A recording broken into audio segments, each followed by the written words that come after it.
उरलेल्या 2 चपात्या आहेत, त्याचा आपण रोल करून घेऊया. शिळी चपाती राहिली का काय करायचा हा प्रश्न असतो. तर ही रेसिपी नक्की एकदा करा. आणि याला आपण कापून घेऊया. पातळ पातळ कापून घ्यायची. सुरी धारदार घ्या, नाही तर मग कापली नाही जाणार. सुट्टी करून घ्यायची. तेल तापले, तेलामध्ये उभा चिरून घेतलेला कांदा हलकासा परतवायचा आपल्याला. कांदा आपला परतून झालाय, त्यामध्ये शिमला मिरची कापली आहे, ती पण उभी लांब लांब कापून घेतली मी. परतून घ्यायची आपल्याला. इथे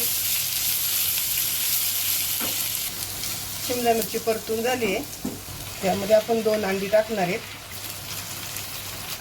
धनिया पावडर आणि लाल मिरची पावडर. तिखट तुमच्या अंदाजाने टाका. कोथिंबीर. हे आपण सगळं मिक्स करून घेणार आहे आता.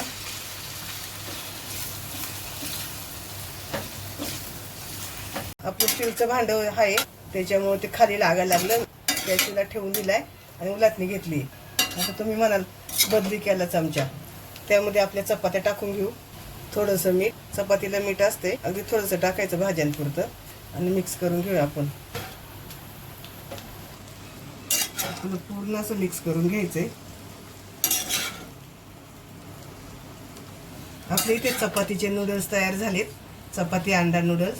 रेसिपी एकदा नक्की करा आणि कशी झाली मला कमेंट करून सांगा. आपण नूडल्स एका प्लेटमध्ये काढून घेऊया.